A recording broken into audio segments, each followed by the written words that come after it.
जब सुने के होई भोजपुरी गाना, बस बजे के चाही गाना।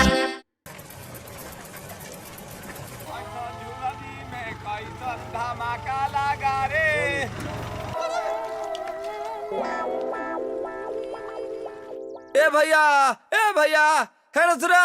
अरे का हरे बोल ना। का मल दे अभी ले तहल दाथा ना थू दलाल, अभी ले दूधे थे ना बेता दलाल। तो का करी, गाजरा के खेती करी। हम एगो बिजनेस बताई ता। बोल। ऐठन बिजनेस बा कि कमा के तुलंते मला माल हो जाइबा। अरे बताओ ना रे।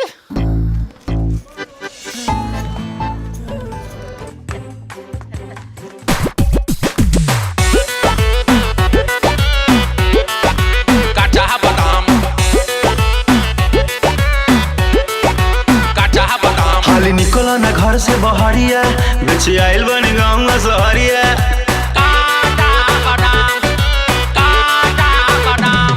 हाली निकला ना घर से बहरिया, बेचे आइल बन गाँव सहरिया। तोल मोल ना करो हमसे रेड हमारे खुलिया। कैसे लगाए हो दाम? कच्चा बादाम ले लो, कच्चा बादाम ले लो भौजी हमारा से कच्चा बादाम। कच्चा बादाम ले लो, कच्चा बादाम ले लो दादी हमारा से कच्चा बादाम। कच्चा बादाम ले लो, कच्चा बादाम। आमा कच्चा नहीं गो बुबू भाजा बादाम।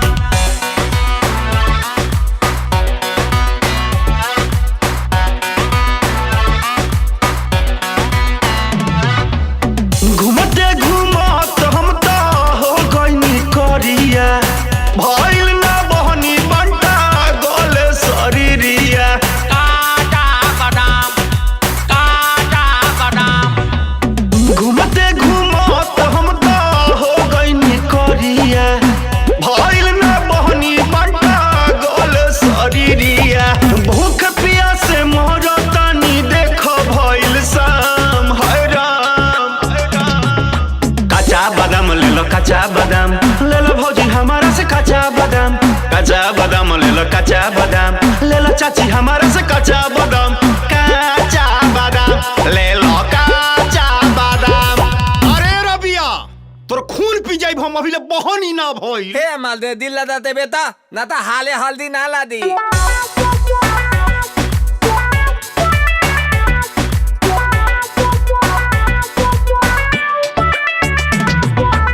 हे बार हम बाबा कहिया होई हमर शादी, सब धंधा मंदा पड़ल होता बर्बादी।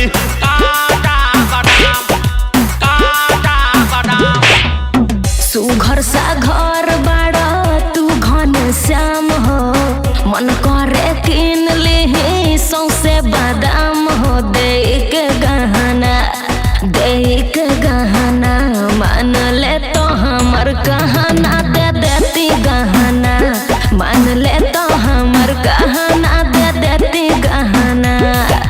एको अगुआ आवत नइखन दुआरा लेके नाम। हे राम, काचा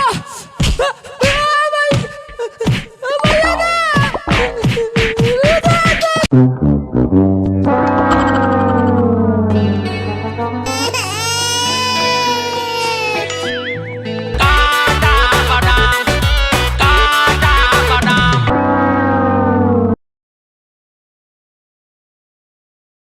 कच्चा बादाम ले लो, कच्चा बादाम ले लो भौजी हमारा से कच्चा बादाम। कच्चा बादाम ले लो, कच्चा बादाम ले लो दादी हमारा